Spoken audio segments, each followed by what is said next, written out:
Eminent thinker and philosopher Kishan Sharma has been a renowned, successful singer, lyricist, music director, stage artist, writer, and columnist.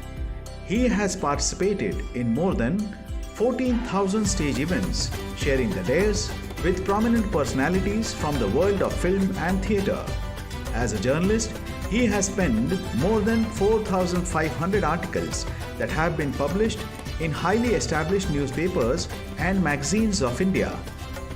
He has presented his talent in front of almost all prime ministers, presidents, vice presidents, chief ministers, governors, and central ministers.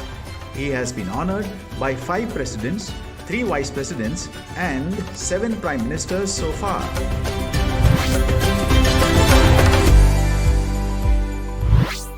जाति, धर्म, क्षेत्र, भाषा ये कला और साहित्य के क्षेत्र में नहीं आते, ये तो राजनेताओं के लिए बने हैं। हमको आपस में बांटने के लिए राजनेता इन्हीं चारों चीजों का उपयोग करते हैं।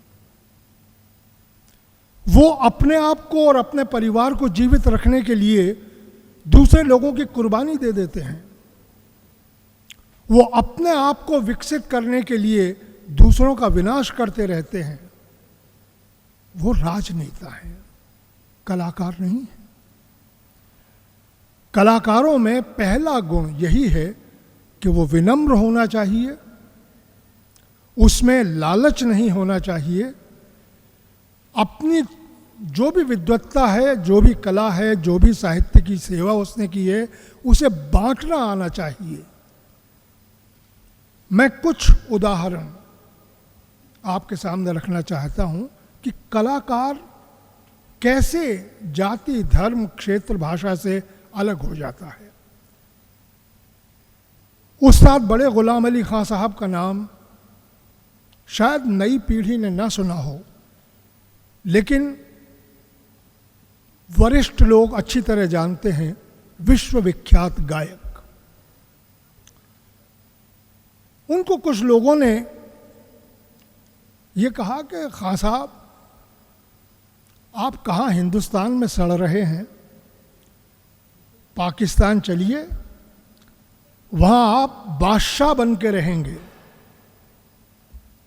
आप मुसलमान हैं, आपको वहाँ सर आंखों पर बैठाया जाएगा।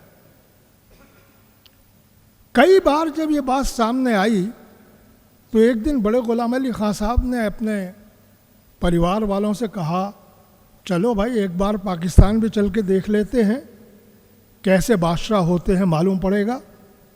वो वहाँ चले गए।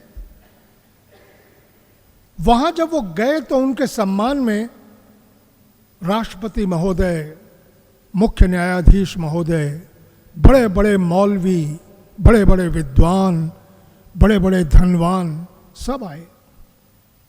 खां साहब से दरख्वास्त की गई कि साहब, आपके सम्मान में ये दावत हो रही है तो थोड़ा आपका गाना भी हो जाए। उन्होंने अपना पसंदीदा राग मालकौंस सुनाया, जिसके बोल थे पग लागन दे। वहाँ किसी को समझ में नहीं आया पगला, पग लागन को वो पगला न दे, क्या हो रहा है। उन्होंने थोड़ी देर वो गाया। जब देखा कि लोगों के चेहरे अजनबी से लग रहे हैं तो उन्होंने कहा, भाई मैं ठुमरियों के लिए जाना जाता हूँ, तो एक छोटी सी ठुमरी पेश कर देता हूँ। और उन्होंने गाया, छाण दे मोरी बैया कृष्ण कन्हैया।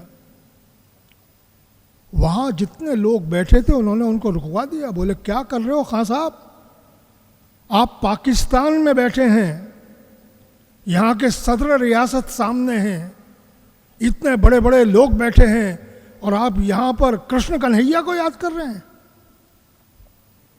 खां साहब ने गाना रोक दिया, कानों को हाथ लगाकर हाथ जोड़कर बोले, भाई मैं माफ़ी चाहता हूँ, मैं तो अनपढ़ गंवार हूँ, संगीत के अलावा मुझे कुछ आता नहीं।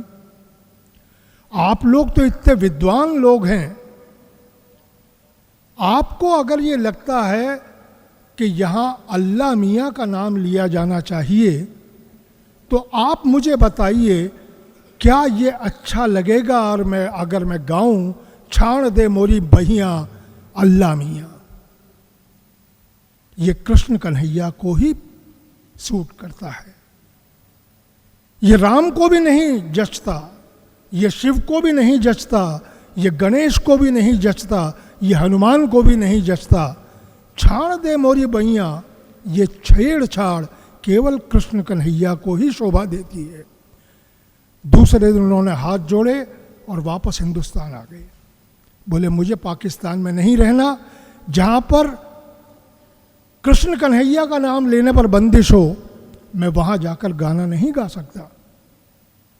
ये कलाकार